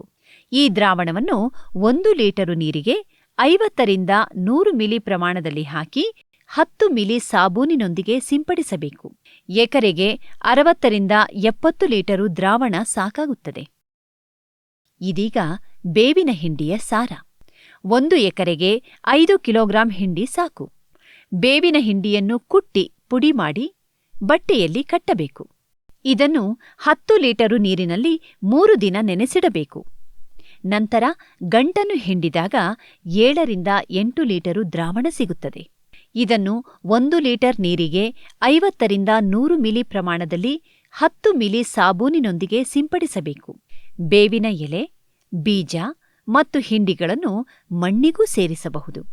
ಇದರಿಂದ ನೆಮಟೋಡುಗಳು, ಗೆದ್ದಲು ಮತ್ತು ಭೂಜನ್ಯ ರೋಗಗಳು ನಿಯಂತ್ರಣಕ್ಕೆ ಬರುತ್ತವೆ ಮತ್ತಿವು ಉತ್ತಮ ಸಾವಯವ ಗೊಬ್ಬರಗಳೂ ಹೌದು. ಈಗ ಬೇವಿನೆಣ್ಣೆಯ ಉಪಯೋಗಗಳನ್ನು ನೋಡೋಣ. 1 ಎಕರೆಗೆ 1200ರಿಂದ 1800 ಮಿಲಿ ಬೇವಿನೆಣ್ಣೆ ಸಾಕಾಗುತ್ತದೆ. 1 ಲೀಟರು ನೀರಿಗೆ 20ರಿಂದ 30 ಮಿಲಿ ಬೇವಿನೆಣ್ಣೆ ಮತ್ತು 10 ಮಿಲಿ ಸಾಬೂನು ಹಾಕಿ ಚೆನ್ನಾಗಿ ಮಿಶ್ರ ಮಾಡಿ. ಇದನ್ನು ತಕ್ಷಣ ಸಿಂಪಡಣೆಗೆ ಬಳಸಬೇಕು. ಇಲ್ಲವಾದಲ್ಲಿ ಎಣ್ಣೆ ನೀರಿನಿಂದ ಬೇರ್ಪಟ್ಟು ತೇಲುತ್ತದೆ. ಸಿಂಪಡಣೆಗೆ ಯಾಂತ್ರಿಕ ಸ್ಪ್ರೇಯರ್ ಬಳಸುವುದು ಉತ್ತಮ. 1 ವರ್ಷದೊಳಗಿನ ಬೇವಿನೆಣ್ಣೆ ಬಳಸಿದರೆ ಪರಿಣಾಮ ಹೆಚ್ಚು. ಶುಂಠಿ, ಬೆಳ್ಳುಳ್ಳಿ ಮತ್ತು ಮೆಣಸಿನ ಸಾರ. 1 ಎಕರೆಗೆ ಸಿಂಪಡಿಸಲು ಅರ್ಧ ಕಿಲೋಗ್ರಾಂ ಶುಂಠಿ, 1 ಕಿಲೋಗ್ರಾಂ ಬೆಳ್ಳುಳ್ಳಿ ಮತ್ತು ಅರ್ಧ ಕಿಲೋಗ್ರಾಂ ಹಸಿಮೆಣಸನ್ನು ಚೆನ್ನಾಗಿ ಅರೆದು ಚಟ್ನಿ ಮಾಡಿ. ಇದನ್ನು 7 ಲೀಟರು ನೀರಿನಲ್ಲಿ ಮಿಶ್ರ ಮಾಡಿ ಸೋಸಿ. ಈ ಸಾರವನ್ನು 1 ಲೀಟರು ನೀರಿಗೆ 50ರಿಂದ 100 ಮಿಲಿ ಪ್ರಮಾಣದಲ್ಲಿ 10 ಮಿಲಿ ಸಾಬೂನಿನೊಂದಿಗೆ ಸಿಂಪಡಿಸುವುದು. ಈ ಮಿಶ್ರಣವನ್ನು ಹೆಚ್ಚೆಂದರೆ 3 ದಿನ ಇಡಬಹುದು. ತಾಜಾ ಆಗಿ ಸಿಂಪಡಿಸಿದರೆ ಪರಿಣಾಮ ಹೆಚ್ಚು. ಜಟ್ರೋಪ ಎಲೆಯ ಸಾರ. 1 ಎಕರೆಗೆ 5 ಕಿಲೋಗ್ರಾಂ ಎಲೆ ಬೇಕಾಗುತ್ತದೆ. ಎಲೆಗಳನ್ನು ಚೆನ್ನಾಗಿ ಕುಟ್ಟಿ 10 ಲೀಟರು ನೀರಿನೊಂದಿಗೆ 1 ವಾರ ಮಡಿಕೆಯಲ್ಲಿಡಿ. ಪ್ರತಿದಿನ ಮಿಶ್ರಣವನ್ನು ಕಲಕಿ ಮಡಿಕೆಯ ಬಾಯಿ ಮುಚ್ಚಿಡಿ. ನಂತರ ಸೋಸಿ 1 ಲೀಟರು ನೀರಿಗೆ 50 ಮಿಲಿ ಪ್ರಮಾಣದಲ್ಲಿ ಬೆರೆಸಿ ಸಿಂಪಡಿಸಬಹುದು. ಇನ್ನೊಂದು ವಿಧಾನದಲ್ಲಿ 1 ಕಿಲೋಗ್ರಾಂ ಹಸುವಿನ ಸಗಣಿಯನ್ನು 10 ಲೀಟರು ನೀರಿನಲ್ಲಿ ಚೆನ್ನಾಗಿ ಮಿಶ್ರ ಮಾಡಿ ನಂತರ ಜಾಲರಿಯಿಂದ ಸೋಸಿ. ಇದರ ಸಿಂಪಡಣೆ ಕೂಡ ಕೀಟ ನಿಯಂತ್ರಣಕ್ಕೆ ಸಹಕಾರಿ. 5 ಎಲೆಗಳ ಸಾರ. ಈ ತಯಾರಿಕೆಯಲ್ಲಿ ಹಾಲು ವೃಕ್ಷ, ಕಹಿ ಸಸ್ಯ, ಪ್ರಾಣಿ ಮುಟ್ಟದ ಸೊಪ್ಪು, ಪರಿಮಳಯುಕ್ತ ಎಲೆ ಮತ್ತು ರೋಗ ಕೀಟ ಬಾಧಿಸದ ಸಸ್ಯ ಹೀಗೆ 5 ಬಗೆಯ ತೊಪ್ಪಲಗಳನ್ನು ಬಳಸಲಾಗುತ್ತದೆ. ಹಾಲು ವೃಕ್ಷವಾಗಿ ಎಕ್ಕ, ಕಳ್ಳಿ ಅಥವಾ ಜಟ್ರೋಪ, ಕಹಿ ಸಸ್ಯವಾಗಿ ಬೇವು, ನೆಲಬೇವು, ಅಮೃತಬಳ್ಳಿ ಅಥವಾ ತುಂಬೆ, ಪ್ರಾಣಿ ಮುಟ್ಟದ ಸೊಪ್ಪಾಗಿ ಆಡುಸೋಗೆ, ಪರಿಮಳದ ಸಸ್ಯವಾಗಿ ತುಳಸಿ, ಲಕ್ಕಿ ಅಥವಾ ಪಪ್ಪಾಯ ಮತ್ತು ರೋಗಕೀಟ ಬಾಧಿಸದ ಸಸ್ಯವಾಗಿ ನೋನಿ ಅಥವಾ ಕೊತ್ತಿ ಹೆಜ್ಜೆ ಬಳ್ಳಿಗಳನ್ನು ಬಳಸಬಹುದಾಗಿದೆ. ಎಲ್ಲ 5 ಗುಂಪಿನ ಒಂದೊಂದು ಸಸ್ಯದ 1 ಕಿಲೋಗ್ರಾಂ ಎಲೆಯನ್ನು ಚೆನ್ನಾಗಿ ಕುಟ್ಟಬೇಕು. ಅದಕ್ಕೆ 2 ಪಾಲು ನೀರು ಹಾಕಿ ಮಡಿಕೆಯಲ್ಲಿಡಿ. ಅದಕ್ಕೆ 1 ಲೀಟರು ಗೋಮೂತ್ರ ಮತ್ತು 100 ಗ್ರಾಂ ಇಂಗು ಹಾಕಿ ಬಟ್ಟೆಯಿಂದ ಬಿಗಿಯಾಗಿ ಬಾಯಿ ಕಟ್ಟಿಡಿ. ದಿನಕ್ಕೊಮ್ಮೆ ಮಿಶ್ರ ಮಾಡುತ್ತಾ 1 ವಾರ ಇಡಿ. ನಂತರ ಇದನ್ನು ಬೆಳೆಗಳಿಗೆ ಸಿಂಪಡಿಸಿದರೆ ಕೀಟಗಳು ಬೆಳೆಯಿಂದ ದೂರವಿರುತ್ತವೆ. ಪ್ರತಿ ಲೀಟರು ನೀರಿಗೆ 50 ಮಿಲಿ ದ್ರಾವಣ ಹಾಕಿದರೆ ಸಾಕು. ಹೀಗೆ ತಯಾರಿಸಿದ ಸಾರವನ್ನು 25ರಿಂದ 30 ದಿನಗಳವರೆಗೆ ಬಳಸಬಹುದು. ಇದರಲ್ಲಿನ ಇಂಗು ಹೂ ಉದುರುವಿಕೆಯನ್ನು ಕಡಿಮೆ ಮಾಡುತ್ತದೆ. ಇದೀಗ ಸಸ್ಯ ಕಷಾಯದ ತಯಾರಿಯನ್ನು ನೋಡೋಣ. ಯಾವುದೇ ಕಷಾಯ ತಯಾರಿಗೆ ಬೇರುರಹಿತವಾಗಿ ಗಿಡವನ್ನು ಸಂಗ್ರಹಿಸಿ ಚಿಕ್ಕ ತುಂಡುಗಳಾಗಿ ಕತ್ತರಿಸಿ. 1 ಎಕರೆಗೆ ಸಾಕಾಗುವಷ್ಟು ಕಷಾಯ ತಯಾರಿಸಲು 2 ಕಿಲೋಗ್ರಾಂ ಸಸ್ಯ ಭಾಗಕ್ಕೆ 8 ಲೀಟರು ನೀರು ಹಾಕಿ 2 ಲೀಟರು ಉಳಿಯುವವರೆಗೆ ಕುದಿಸಬೇಕು. 300 ಮಿಲಿ ಕಷಾಯಕ್ಕೆ 100 ಮಿಲಿ ಸಾಬೂನು ದ್ರಾವಣ, 9.6 ಲೀಟರು ನೀರು ಹಾಕಿ ಸಿಂಪಡಣೆಗೆ ಬಳಸುವುದು. ಉಳಿದ ಕಷಾಯವನ್ನು ಮುಚ್ಚಿಟ್ಟು ದಿನಕ್ಕೊಮ್ಮೆ ಕಲಕುತ್ತಿರಬೇಕು. ಹಾರಬಲ್ಲ ಕೀಟಗಳಾದ ಜಿಗಿಹುಳು, ತೆನೆ ತಿಗಣೆ, ಬಿಳಿ ನೊಣಗಳಿಗೆ ಪವರ್ ಸ್ಪ್ರೇಯರ್ ಬಳಸಿ ಸಿಂಪಡಿಸಬೇಕು. ಮುಂಜಾನೆ 7ರಿಂದ 10ರೊಳಗೆ ಸಿಂಪಡಿಸಿದರೆ ಪರಿಣಾಮ ಹೆಚ್ಚು. ಎಲ್ಲಾ ಬಗೆಯ ಲಾರ್ವಾಗಳ ನಿಯಂತ್ರಣಕ್ಕೆ ನೆಲಬೇವಿನ ಕಷಾಯ, ಎಫಿಡ್ ಮತ್ತಿತರ ರಸ ಹೀರುವ ಕೀಟಗಳಿಗೆ ಕಳ್ಳಂಗಡ್ಲೆ ಗಿಡದ ಕಷಾಯ ಮತ್ತು ಶಿಲೀಂಧ್ರ ರೋಗಗಳಿಗೆ ಆಡುಸೋಗೆಯ ಕಷಾಯ ಪರಿಣಾಮಕಾರಿಯಾಗಿದೆ. ಇನ್ನೊಂದು ವಿಶಾಲ ವ್ಯಾಪ್ತಿಯ ಸಸ್ಯಜನ್ಯ ಪೀಡನಾಶಕವನ್ನು ನೋಡೋಣ. 100 ಲೀಟರು ಗೋಮೂತ್ರ, 3 ಕಿಲೋಗ್ರಾಂ ಬೇವಿನ ಎಲೆ ಅಥವಾ ಹಿಂಡಿ, 3 ಕಿಲೋಗ್ರಾಂ ಪಪ್ಪಾಯ ಎಲೆ ಮತ್ತು 3 ಕಿಲೋಗ್ರಾಂ ಹೊಂಗೆ ಎಲೆಗಳನ್ನು ಒಂದು ಪ್ಲಾಸ್ಟಿಕ್ ಬ್ಯಾರಲ್ನಲ್ಲಿ ನೆರಳಿನಲ್ಲಿ 15 ದಿನ ಇಡಬೇಕು. ಹೀಗೆ ತಯಾರಾದ ಸಾರವನ್ನು 1 ಲೀಟರು ನೀರಿಗೆ 5ರಿಂದ 10 ಮಿಲಿ ಅಥವಾ ಇನ್ನೂ ಹೆಚ್ಚಿನ ಪ್ರಮಾಣದಲ್ಲಿ ಹಾಕಿ ಸಿಂಪಡಿಸಿದರೆ ಹೆಚ್ಚಿನೆಲ್ಲ ರೋಗಕೀಟಗಳಿಗೆ ರಾಮಬಾಣದಂತೆ ಕೆಲಸ ಮಾಡುತ್ತದೆ. ಇದೀಗ ಜೈವಿಕ ನಿಯಂತ್ರಣ ತಯಾರಿಕೆಗಳಿಗೆ ಸೂಕ್ತವಾದ ಸಸ್ಯ ಪ್ರಭೇದಗಳನ್ನು ನೋಡೋಣ. ಮುಡಿಗೆಣಸು. ಇದು ನೆಲದೊಳಗೆ ಗಡ್ಡೆ ಹೊಂದಿರುತ್ತದೆ. ಈ ಸಸ್ಯ ಎಫಿಡ್, ಚಿಗಟ ಅಥವಾ ಲೈಸ್, ಮರಿಹುಳು ಅಥವಾ ಮ್ಯಾಗಟ್ಗಳ ನಿಯಂತ್ರಣಕ್ಕೆ ಉಪಯುಕ್ತ. ಕಾಕೆಪಟ್ಲು. ಇದೊಂದು ಏಕವಾರ್ಷಿಕ ಸಸ್ಯವಾಗಿದ್ದು ಹಣ್ಣು ಕಾಯಿಗಳೊಂದಿಗೆ ಇಡೀ ಸಸ್ಯವನ್ನು ಬಳಸಬೇಕು. ಇದು ಎಫಿಡ್ ಅಥವಾ ಹೇನು ನಿಯಂತ್ರಣಕ್ಕೆ ಬಳಕೆಯಾಗುತ್ತದೆ. ಕೊತ್ತಂಬರಿ. ಇದರ ಎಲೆ, ಬೀಜ ಮತ್ತು ಎಣ್ಣೆಗಳನ್ನು ಎಫಿಡ್ ನಿಯಂತ್ರಣಕ್ಕೆ ಬಳಸಬಹುದು. ಶುಂಠಿ. ಇದರ ಕಂಬುಗಳನ್ನು ಅಮೆರಿಕನ್ ಬೋಲ್ವರ್ಮ್, ಎಫಿಡ್, ಮಾವಿನ ಅಂಥ್ರಾಕ್ನೋಸ್ ರೋಗ, ಬೇಳೆಕಾಳುಗಳ ದುಂಬಿಗಳ ನಿಯಂತ್ರಣಕ್ಕೆ ಬಳಸಬಹುದು. ಅರಿಶಿನ. ಇದರ ಕಂಬುಗಳ ಸಾರ ಜೈವಿಕ ನಿಯಂತ್ರಣಕ್ಕೆ ಬಳಕೆಯಾಗುತ್ತದೆ. ಇದು ಆರ್ಮಿ ವರ್ಮ್, ಎಫಿಡ್ ಮತ್ತು ಕೆಲ ರೋಗಗಳ ನಿಯಂತ್ರಣಕ್ಕೆ ಸಹಕಾರಿ. ನಿಂಬೆಹುಲ್ಲು ಅಥವಾ ಲೆಮನ್ ಗ್ರಾಸ್. ಇದೊಂದು ಬಹುವಾರ್ಷಿಕ ಹುಲ್ಲು ಜಾತಿಯಾಗಿದ್ದು ಇದರ ಎಲೆ, ಬೇರು, ಬೀಜ ಮತ್ತು ಎಣ್ಣೆಗಳನ್ನು ಬಳಸಬಹುದು. ನಿಂಬೆಹುಲ್ಲಿನ ತಯಾರಿಕೆಗಳು ಕೀಟ ವಿಕರ್ಷಕವಾಗಿ ಮತ್ತು ಬೆಳವಣಿಗೆ ನಿಯಂತ್ರಕವಾಗಿ ಕೆಲಸ ಮಾಡುತ್ತದೆ. ಇದು ಹಣ್ಣು ನೊಣ, ನುಸಿ, ಸೊಳ್ಳೆ ಮತ್ತು ಉಗ್ರಾಣ ಕೀಟಗಳ ವಿರುದ್ಧ ಪರಿಣಾಮಕಾರಿ. ಬೇವು. ಇದರ ಎಲೆ, ಬೀಜ, ಹಿಂಡಿ ಮತ್ತು ಎಣ್ಣೆ ಬಳಕೆಯಾಗುತ್ತದೆ. ಬೇವಿನ ಉತ್ಪನ್ನಗಳನ್ನು ಎಫಿಡ್, ಕಂದು ಮತ್ತು ಹಸಿರು ಜಿಗಿಹುಳು, ವಜ್ರ ಬೆನ್ನಿನ ಪತಂಗ, ಬೇರುಗಂಟು ನೆಮಟೋಡ್, ಗೆದ್ದಲು, ಕಾಂಡಕೊರಕ ಮುಂತಾಗಿ ಹೆಚ್ಚಿನೆಲ್ಲ ಕೀಟಗಳ ವಿರುದ್ಧ ಬಳಸಬಹುದು. ಈರುಳ್ಳಿ. ಇದರ ಗಡ್ಡೆಯ ಸಾರ ಬಳಕೆಯಾಗುತ್ತದೆ. ಇದು ನೆಮಟೋಡುಗಳು, ಬೇಳೆಕಾಳು ದುಂಬಿ, ಉಣ್ಣೆ ಮತ್ತು ತಂಬಾಕು ಮೊಸಾಯಿಕ್ ವೈರಸ್ಗಳ ನಿಯಂತ್ರಣದಲ್ಲಿ ಪರಿಣಾಮಕಾರಿಯಾಗಿದೆ. ಬೆಳ್ಳುಳ್ಳಿ.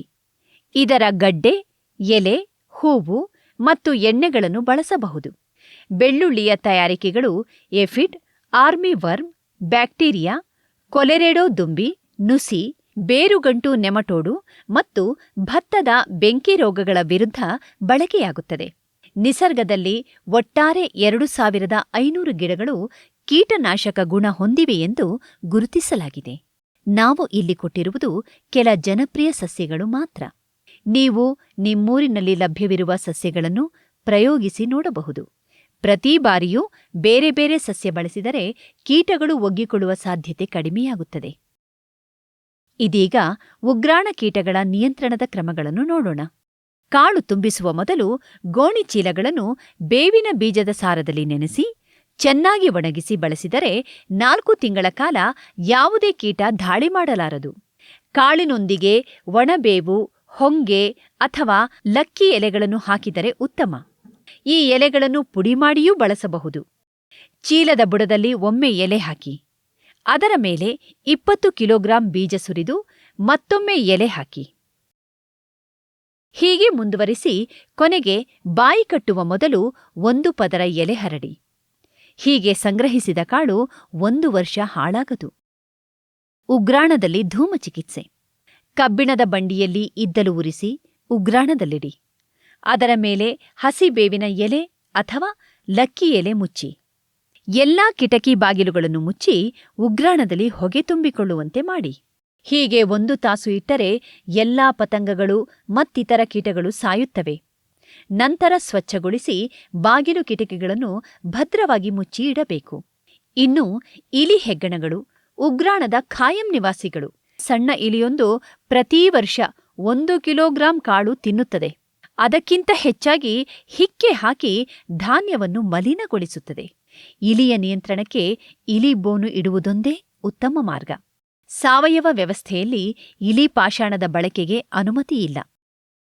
ಸಾವಯವದಲ್ಲಿ ಬೆಳೆಸಿದ ಪದಾರ್ಥಗಳನ್ನು ಸಾವಯವ ಉತ್ಪನ್ನಗಳೆಂದು ಅಧಿಕೃತವಾಗಿ ದೇಶೀಯ ಅಥವಾ ಅಂತಾರಾಷ್ಟ್ರೀಯ ಮಾರುಕಟ್ಟೆಯಲ್ಲಿ ಮಾರಾಟ ಮಾಡಲು ಸಾವಯವ ಪ್ರಮಾಣಪತ್ರ ಅತ್ಯಗತ್ಯ. ಇದನ್ನು ರಾಷ್ಟ್ರಮಟ್ಟದಲ್ಲಿ ಸರಕಾರದಿಂದ ಮಾನ್ಯತೆ ಪಡೆದ ದೃಢೀಕರಣ ಸಂಸ್ಥೆಯಿಂದಲೇ ಪಡೆಯಬೇಕು. ನಮ್ಮ ದೇಶದಲ್ಲಿ ಸ್ಕಾಲ್, ಇಕೋಸರ್ಟ್, ಇಂಡೋಸರ್ಟ್ ಮುಂತಾದ ಹಲವು ಸಾವಯವ ದೃಢೀಕರಣ ಏಜೆನ್ಸಿಗಳು ಕಾರ್ಯನಿರ್ವಹಿಸುತ್ತಿವೆ. ಸಾವಯವ ಬೆಳೆ ಉತ್ಪನ್ನಗಳು, ಅವುಗಳ ಸಂಸ್ಕರಣೆ, ನಿಸರ್ಗದಿಂದ ಸಂಗ್ರಹಿಸಿದ ಉತ್ಪನ್ನಗಳು, ಸಾವಯವದಲ್ಲಿ ಬಳಸುವ ಗೊಬ್ಬರ ಮುಂತಾದ ಒಳಸುರಿಗಳು ಹೀಗೆ ವಿವಿಧ ಬಗೆಯ ದೃಢೀಕರಣ ಚಾಲ್ತಿಯಲ್ಲಿದೆ. ಕೃಷಿಯ ಉಪ ಉದ್ಯೋಗಗಳಾದ ಪಶುಪಾಲನೆ, ಜೇನು ಕೃಷಿ ಮುಂತಾದವುಗಳನ್ನು ಕೂಡ ಸಾವಯವ ದೃಢೀಕರಣಕ್ಕೆ ಒಳಪಡಿಸಬಹುದಾಗಿದೆ. ರಾಸಾಯನಿಕ ಅಥವಾ ಸಾಮಾನ್ಯ ಕೃಷಿಯಲ್ಲಿರುವ ಹೊಲ ತೋಟಗಳನ್ನು ಒಮ್ಮೆಗೆ ಸಾವಯವ ಕ್ಷೇತ್ರವೆಂದು ಘೋಷಿಸಿ ದೃಢೀಕರಿಸಲಾಗುವುದಿಲ್ಲ. ಮೊದಲು ಬಳಸುತ್ತಿದ್ದ ರಾಸಾಯನಿಕಗಳ ಉಳಿಕೆ ಅಂಶಗಳು ಇಲ್ಲವಾಗಲು ಕೆಲಕಾಲ ಹಿಡಿಯುತ್ತದೆ. ಇಡೀ ತೋಟವನ್ನು ಸಾವಯವವೆಂದು ಘೋಷಿಸಲು ಸಾಮಾನ್ಯವಾಗಿ 3 ವರ್ಷಗಳ ಅವಧಿ ವಿಧಿಸಲಾಗಿದೆ. ಇದಕ್ಕೆ ಪರಿವರ್ತನೆಯ ಅವಧಿ ಅಥವಾ ಕನ್ವರ್ಷನ್ ಪಿರಿಯಡ್ ಎನ್ನಲಾಗುತ್ತದೆ. ದೃಢೀಕರಣ ಸಂಸ್ಥೆಯ ಇನ್ಸ್ಪೆಕ್ಟರುಗಳು ಕಾಲಕಾಲಕ್ಕೆ ತೋಟಕ್ಕೆ ಭೇಟಿ ಕೊಟ್ಟು ಸಾವಯವ ಕೃಷಿಯ ಎಲ್ಲ ಅಗತ್ಯಗಳನ್ನು ಪಾಲಿಸಲಾಗುತ್ತಿದೆಯೇ ಎಂದು ಪರಿಶೀಲಿಸುತ್ತಾರೆ. ಅಗತ್ಯ ಮಾಹಿತಿ ಮತ್ತು ಸಲಹೆಗಳನ್ನೂ ಕೊಡುತ್ತಾರೆ. ಒಮ್ಮೆ ಇಡೀ ತೋಟ ಅಥವಾ ಹೊಲವನ್ನು ಸಾವಯವಕ್ಕೆ ಅಳವಡಿಸದಿದ್ದರೆ ಇವೆರಡೂ ವಿಭಾಗಗಳ ನಡುವೆ ಸಾಕಷ್ಟು ಸುರಕ್ಷಿತ ಅಂತರ ಕಾಪಾಡಬೇಕಾಗುತ್ತದೆ. ಉತ್ಪನ್ನಗಳನ್ನು ಕೊಯ್ಲು ಮಾಡುವಾಗ ಮತ್ತು ಶೇಖರಿಸಿ ಇಡುವಾಗ ಕೂಡ ಸ್ಪಷ್ಟವಾಗಿ ಜಾಗರೂಕತೆಯಿಂದ ಪ್ರತ್ಯೇಕತೆ ಕಾಪಾಡಿಕೊಳ್ಳಬೇಕಾಗುತ್ತದೆ. ಹೊಲದಲ್ಲಿ ಸಾವಯವ ಕೃಷಿಯ ಎಲ್ಲ ನಿಯಮಗಳನ್ನು ಜಾರಿಗೆ ತಂದು ಬಿತ್ತನೆಗೆ ಮೊದಲು 2 ವರ್ಷಗಳಾಗಿದ್ದರೆ ಸಾವಯವ ಪ್ರಮಾಣಪತ್ರ ಸಿಗುತ್ತದೆ. ಇನ್ನು ತೋಟದ ಬೆಳೆಗಳಲ್ಲಿ ಮೊದಲ ಸಾವಯವ ಕೊಯ್ಲಿನ ಕಾಲಕ್ಕೆ 3 ವರ್ಷಗಳಾಗಿರಬೇಕು. ಸಾವಯವ ದೃಢೀಕರಣಕ್ಕೆ ಪ್ರತಿ ಬೆಳೆ ಉತ್ಪನ್ನಗಳಿಗೂ ಮಾನದಂಡಗಳನ್ನು ಸ್ಪಷ್ಟವಾಗಿ ರೂಪಿಸಲಾಗಿದ್ದು, ರೈತ ಬಾಂಧವರು ನಿರ್ದಿಷ್ಟ ಮಾಹಿತಿಗಳನ್ನು ದೃಢೀಕರಣ ಸಂಸ್ಥೆಗಳಿಂದ ಪಡೆಯುವುದೊಳಿತು. ಸಾವಯವ ಉತ್ಪನ್ನಗಳನ್ನು ಸಂಸ್ಕರಣೆ ಮತ್ತು ಪ್ಯಾಕ್ ಮಾಡಲು ಕೂಡ ಮಾನದಂಡಗಳನ್ನು ನಿಗದಿಪಡಿಸಲಾಗಿದೆ. ಪೊಟ್ಟಣ ಮಾಡಲು ಪಿವಿಸಿ ವಸ್ತುಗಳನ್ನು ಬಳಸುವಂತಿಲ್ಲ. ಲ್ಯಾಮಿನೇಷನ್ ಮಾಡಿದ ಮತ್ತು ಅಲ್ಯೂಮಿನಿಯಂ ಲೇಪಿತ ವಸ್ತುಗಳನ್ನು ದೂರವಿಟ್ಟರೆ ಒಳ್ಳೆಯದು. ಸಾವಯವ ದೃಢೀಕರಣ ಸಂಸ್ಥೆಗಳು ಅಪೆಡಾ ಸಂಸ್ಥೆಯ ನಿಯಂತ್ರಣಕ್ಕೊಳಪಟ್ಟಿದೆ. ಒಂದು ತೋಟಕ್ಕೆ ಪ್ರತ್ಯೇಕ ದೃಢೀಕರಣ ಪಡೆಯಲು ಸ್ವಲ್ಪ ದುಬಾರಿ ಎನ್ನಬಹುದಾದ ಶುಲ್ಕವಿದೆ. ಹಲವು ರೈತರು ಗುಂಪಿನಲ್ಲಿ ಪಡೆದರೆ ಅನುಕೂಲ. ನಮ್ಮ ದೇಶದ ಸಾವಯವ ಉತ್ಪನ್ನಗಳಿಗೆ ಇಂಡಿಯಾ ಆರ್ಗ್ಯಾನಿಕ್ ಎಂಬ ಬ್ರ್ಯಾಂಡ್ ಕೊಡಲಾಗಿದೆ. ಇದೀಗ ಪಶುಪಾಲನೆಯಲ್ಲಿ ಸಾವಯವ ಅಳವಡಿಕೆಯನ್ನು ತಿಳಿಯೋಣ. ಸಾವಯವ ಫಾರಂನಲ್ಲಿ ಪ್ರಾಣಿಗಳಿಗೆ ತಮ್ಮ ಮೂಲ ಗುಣ, ಸ್ವಭಾವಗಳನ್ನು ಅನುಸರಿಸಲು ಅವಕಾಶವಿರಬೇಕು. ಅಡ್ಡಾಡಲು ಸಾಕಷ್ಟು ಸ್ಥಳಾವಕಾಶ, ಸ್ವಚ್ಛ ಗಾಳಿ, ಬೆಳಕು, ನೀರು ಸಿಗುವಂತಿರಬೇಕು. ಅತಿಯಾದ ಬೆಳಕು, ಉಷ್ಣತೆ, ಮಳೆ, ಗಾಳಿಯಿಂದ ರಕ್ಷಣೆಯಿದ್ದು ಮಲಗಲು ಸಾಕಷ್ಟು ಜಾಗವಿರಬೇಕು. ನೆಲದ ಮೇಲೆ ನೈಸರ್ಗಿಕ ವಸ್ತುಗಳನ್ನು ಹಾಸಬೇಕು. ಪಶುಪಾಲನೆಯಲ್ಲಿ ಬಳಸುವ ಸಲಕರಣೆಗಳು ಸುರಕ್ಷಿತವಾದವಾಗಿರಬೇಕು. ಕೋಳಿ ಮತ್ತು ಮೊಲಗಳನ್ನು ಪಂಜರದಲ್ಲಿ ಇಡುವಂತಿಲ್ಲ. ಜಮೀನು ಹೊಂದಿರದ ಫಾರಂಗಳಿಗೆ ಅನುಮತಿಯಿಲ್ಲ. ಗುಂಪಿನಲ್ಲಿ ಜೀವಿಸುವ ಪ್ರಾಣಿಗಳನ್ನು ಒಂಟಿಯಾಗಿ ಇಡುವಂತಿಲ್ಲ. ವಂಶಾಭಿವೃದ್ಧಿ ನೈಸರ್ಗಿಕವಾಗಿರಬೇಕು. ಆದಾಗ್ಯೂ ಕೃತಕ ಗರ್ಭಧಾರಣೆ ವಿಧಾನಕ್ಕೆ ಅನುಮತಿಯಿದೆ. ಆದರೆ ಅಂಡಾಣು ವರ್ಗಾವಣೆ ತಂತ್ರಜ್ಞಾನ ಬಳಕೆಗೆ ಅವಕಾಶವಿಲ್ಲ. ಜೈವಿಕ ತಂತ್ರಜ್ಞಾನದಿಂದ ತಯಾರಿಸಿದ ಪ್ರಭೇದ ಮತ್ತು ತಳಿಗಳಿಗೆ ಅನುಮತಿಯಿಲ್ಲ. ಸಾವಯವ ಫಾರಂನಲ್ಲಿ ಪ್ರಾಣಿ ಪಕ್ಷಿಗಳಿಗೆ ನೀಡುವ ಆಹಾರ ಸಂಪೂರ್ಣವಾಗಿ ಸಾವಯವ ಉತ್ಪನ್ನವಾಗಿರಬೇಕು. ಬಣ್ಣ ನೀಡುವ ವಸ್ತುಗಳು ಅಂದರೆ ಕಲರಿಂಗ್ ಏಜೆಂಟ್ಗಳನ್ನು ಬಳಸುವಂತಿಲ್ಲ. ಕೃತಕವಾಗಿ ತಯಾರಿಸಿದ ಬೆಳವಣಿಗೆ ಪ್ರಚೋದಕಗಳು, ಸಂರಕ್ಷಕಗಳು, ಜೀರ್ಣಕಾರಕಗಳು, ಯೂರಿಯಾ, ಸಾಲ್ವಂಟ್ ಎಕ್ಸ್ಟ್ರಾಕ್ಷನ್ಗೆ ಒಳಗಾದ ಹಿಂಡಿಗಳಿಗೆ ಅವಕಾಶವಿಲ್ಲ. ಆದರೆ ನೈಸರ್ಗಿಕ ಮೂಲದ ವಿಟಮಿನ್ ಮತ್ತು ಖನಿಜ ಮಿಶ್ರಣಗಳನ್ನು ಬಳಸಬಹುದು. ಮೇವನ್ನು ಸಂರಕ್ಷಿಸಿಡಲು ಬ್ಯಾಕ್ಟೀರಿಯಾ, ಶಿಲೀಂಧ್ರ, ಎಂಜೈಮ್ಗಳು ಮತ್ತು ಕಾಕಂಬಿಯನ್ನು ಉಪಯೋಗಿಸಬಹುದು. ಪಾರಂಪರಿಕ ಪಶು ಚಿಕಿತ್ಸಾ ವಿಧಾನಗಳು ಮತ್ತು ಔಷಧಿಗಳು, ಹೋಮಿಯೋಪಥಿ, ಆಯುರ್ವೇದ, ಯುನಾನಿ ಔಷಧೋಪಚಾರಗಳಿಗೆ ಪ್ರಥಮ ಆದ್ಯತೆ ನೀಡಬೇಕು. ರೋಗ ಬರುವ ಸಾಧ್ಯತೆಗಳನ್ನು ತಡೆಗಟ್ಟಿ ಔಷಧ ಬಳಕೆಯನ್ನು ಕಡಿತಗೊಳಿಸಬೇಕು. ಅನಿವಾರ್ಯವಾದಾಗ ಸಾಮಾನ್ಯ ಔಷಧಗಳನ್ನು ಬಳಸಬಹುದಾದರೂ ಸೂಚಿತ ಉಳಿಕೆ ಅಂಶದ ಅವಧಿಯನ್ನು ಕನಿಷ್ಠ ದ್ವಿಗುಣಗೊಳಿಸಿ ಪರಿಗಣಿಸಬೇಕು. ಶಾಸನಕ್ಕನುಗುಣವಾಗಿ ನೀಡಲೇಬೇಕಾದ ಲಸಿಕೆಗಳಿಗೆ ಅನುಮತಿಯಿದೆ. ಆದರೆ ಜೈವಿಕ ತಂತ್ರಜ್ಞಾನದ ಲಸಿಕೆಗಳ ಬಳಕೆಗೆ ಅವಕಾಶವಿಲ್ಲ. ಈ ಎಲ್ಲ ಅಂಶಗಳನ್ನು ಗಣನೆಗೆ ತೆಗೆದುಕೊಂಡು ದೃಢೀಕರಣ ಸಂಸ್ಥೆಗಳು ಸಾವಯವ ಪ್ರಮಾಣಪತ್ರ ನೀಡುತ್ತವೆ. ಇದೀಗ ಜೈವಿಕ ವಿಧಾನದ ಜೇನು ಸಾಕಣೆಯನ್ನು ಪರಿಶೀಲಿಸೋಣ. ಜೇನುಹುಳುಗಳು ಆಹಾರ ಸಂಗ್ರಹಿಸುವ ಪ್ರದೇಶಗಳು ಸಾವಯವ ಕ್ಷೇತ್ರ ಅಥವಾ ನೈಸರ್ಗಿಕ ಕಾಡು ಆಗಿರಬೇಕು. ಜೇನುಗೂಡುಗಳನ್ನು ರಾಸಾಯನಿಕ ಕೃಷಿಗೊಳಪಟ್ಟ ಹೊಲದ ಸುತ್ತ ಇಡಕೂಡದು. ಅನಿವಾರ್ಯವಾದಾಗ ಮಾತ್ರ ಜೇನ್ನೊಣಗಳಿಗೆ ಸಾಕಣೆದಾರ ಆಹಾರ ಒದಗಿಸಬೇಕು. ಮತ್ತದು ಸಂಪೂರ್ಣ ಸಾವಯವ ಉತ್ಪನ್ನವಾಗಿರಬೇಕು. ಸ್ಥಳೀಯ ಪರಿಸರದಲ್ಲಿ ಒಗ್ಗಿಕೊಂಡಿರುವ ಪ್ರಭೇದದ ಜೇನ್ನೊಣಗಳನ್ನೇ ಸಾಕಣೆಗೆ ಬಳಸಬೇಕು. ಫ್ರೇಮುಗಳಿಗೆ ಕಟ್ಟುವ ಎರಿಗಳನ್ನು ಸಾವಯವ ಜೇನುಮೇಣದಿಂದ ತಯಾರಿಸಿರಬೇಕು. ಪಶುಪಾಲನೆಯಲ್ಲಿ ಬಳಸುವ ಔಷಧಗಳನ್ನು ಬಳಸುವಂತಿಲ್ಲ. ಜೇನು ಸಾಕಣೆಯಲ್ಲಿ ಯಾವುದೇ ನಿರ್ಬಂಧಿತ ವಸ್ತುಗಳು ಮತ್ತು ರಾಸಾಯನಿಕಗಳನ್ನು ಯಾವ ಉದ್ದೇಶಕ್ಕೂ ಬಳಸುವಂತಿಲ್ಲ. ಸಾವಯವ ಕೃಷಿ ಉತ್ಪನ್ನಗಳಿಗೆ ಬೇಡಿಕೆ ನಿರಂತರ ಹೆಚ್ಚುತ್ತಿದೆ. ಜರ್ಮನಿ, ಫ್ರಾನ್ಸ್ ಮುಂತಾದ ಯುರೋಪ್ ದೇಶಗಳು, ಆಸ್ಟ್ರೇಲಿಯಾ, ಅಮೆರಿಕ ಮೊದಲಾದ ದೇಶಗಳಲ್ಲಿ ಸಾವಯವ ಕೃಷಿ ಸಾಕಷ್ಟು ಬೆಳವಣಿಗೆ ಕಂಡಿದೆ. ಆದರೆ ನಮ್ಮ ದೇಶದಲ್ಲಿ ಈ ಬದಲಾವಣೆ ಆಮೆಗತಿಯಲ್ಲಿ ನಡೆಯುತ್ತಿದೆ. ಆದಾಗ್ಯೂ ಇತ್ತೀಚೆಗೆ ರಾಸಾಯನಿಕಗಳ ದುಷ್ಪರಿಣಾಮಗಳ ಬಗ್ಗೆ ಜಾಗೃತರಾದ ಮತ್ತು ಆರೋಗ್ಯದ ಕುರಿತು ಹೆಚ್ಚಿನ ಕಾಳಜಿ ವಹಿಸುತ್ತಿರುವ ಮೇಲ್ಮಧ್ಯಮ ವರ್ಗದ ಜನ ಸಾವಯವ ಉತ್ಪನ್ನಗಳ ಮೊರೆ ಹೋಗುತ್ತಿದ್ದಾರೆ. ಮಹಾನಗರಗಳಲ್ಲಿ ಅಲ್ಲಲ್ಲಿ ಸಾವಯವ ಮಳಿಗೆಗಳು ತಲೆ ಎತ್ತುತ್ತಿವೆ. ಸಾವಯವ ಉತ್ಪನ್ನಗಳಿಗೆ ಹೆಚ್ಚಿನ ಬೆಲೆ ಕೂಡ ಸಿಗುತ್ತಿದೆ. ಸಾವಯವ ಉತ್ಪಾದನೆ ಹೆಚ್ಚಿದಂತೆ ಬೇಡಿಕೆ ಹೆಚ್ಚುತ್ತಿದೆಯಾದರೂ ಸಂಘಟಿತವಾದ ಮಾರಾಟದ ವ್ಯವಸ್ಥೆ ಇಂದಿನ ಅಗತ್ಯವಾಗಿದೆ. ಅಂದಹಾಗೆ ನಮ್ಮ ರೈತರಿಗೆ ಸಾವಯವ ಕೃಷಿ ಹೊಸದೇನಲ್ಲ. ಹಸಿರು ಕ್ರಾಂತಿಯ ದಿನಗಳವರೆಗೆ ರಾಸಾಯನಿಕಗಳ ಬಳಕೆ ಭಾರತದಲ್ಲಿ ನಗಣ್ಯವಾಗಿತ್ತು. ಹಸಿರು, ಬಿಳಿ ಕ್ರಾಂತಿಗಳ ಅಬ್ಬರದಲ್ಲೂ ಮಲೆನಾಡಿನ ರೈತರು ಮತ್ತು ಹಲವು ಬುಡಕಟ್ಟು ಜನಾಂಗದ ರೈತರು ಸ್ಥಳೀಯ ಬೆಳೆ ತಳಿಗಳನ್ನು ಬಿತ್ತಿ ರಾಸಾಯನಿಕ ಬಳಸದೆ ಇಂದಿಗೂ ಕೃಷಿ ಪಶುಪಾಲನೆ ನಡೆಸುತ್ತಿದ್ದಾರೆ. ಆಧುನಿಕ ಕೃಷಿಯ ಗುಂಗಿನಿಂದ ಹೊರಬಂದು ಅರ್ಧ ಶತಮಾನದ ಹಿಂದಿನ ಬೇಸಾಯ ಕ್ರಮಗಳನ್ನು ಅಳವಡಿಸಿಕೊಂಡರೆ ಸಾಕು. ಇದು ಇಂದಿನ ಅನಿವಾರ್ಯತೆ ಕೂಡ ಹೌದು.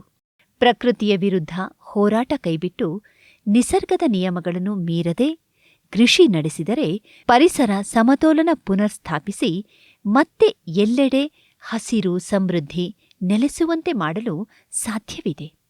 ಇಂದಿನ ಬಹುತೇಕ ಆರೋಗ್ಯ ಸಮಸ್ಯೆಗಳು, ಪರಿಸರ ಮಾಲಿನ್ಯ, ರೈತರ ಆತ್ಮಹತ್ಯೆ, ಸಾಮಾಜಿಕ ಅಶಾಂತಿಗಳಿಗೆ ಇದರಲ್ಲಿ ಉತ್ತರವಿದೆ. ರೈತರ ಆತ್ಮಹತ್ಯೆ ತಡೆಯಲು ಪರಿಹಾರದ ಪ್ಯಾಕೇಜು ಘೋಷಿಸುವ ಬದಲಿಗೆ ಜೈವಿಕ ಕೃಷಿಗೆ ಉತ್ತೇಜನ ನೀಡಿದರೆ ಸಾಕು. ಕೃಷಿಯಲ್ಲಿ ಲಾಭ ಬಂದು ರೈತ ಸಮುದಾಯ ನೆಮ್ಮದಿಯ ಬದುಕು ಕಾಣುವಂತಾಗುತ್ತದೆ. ಸಾವಯವ ಕೃಷಿ ಎಂದರೆ ನಾವೂ ಕೂಡ ಜೀವ ಪ್ರಪಂಚದ ಒಂದು ಭಾಗವಾಗಿ ಬದುಕುವುದು. ನಿಸರ್ಗದೊಂದಿಗೆ ಮಿಳಿತವಾದ ಪ್ರಕೃತಿಯನ್ನು ಅನುಸರಿಸಿ ನಡೆಸುವ ಕೃಷಿ ಕ್ರಮ. ಇದರಲ್ಲಿ ಇತರ ಜೀವಿಗಳೊಂದಿಗೆ ಸಂಘರ್ಷವಿಲ್ಲ. ಸೃಷ್ಟಿಯನ್ನು ಮೆಟ್ಟಿ ನಿಂತು ವಿಕ್ರಮ ಸಾಧಿಸುವ ತವಕವಿಲ್ಲ. ಎಲ್ಲವೂ ತನಗೇ ಸಿಗಬೇಕೆಂಬ ಧಾವಂತವಿಲ್ಲ. ಹಾಗಾಗಿ ಈ ಸಾವಯವ ಕೃಷಿ ವ್ಯವಸ್ಥೆ ಸುಸ್ಥಿರ, ನಿರಂತರ.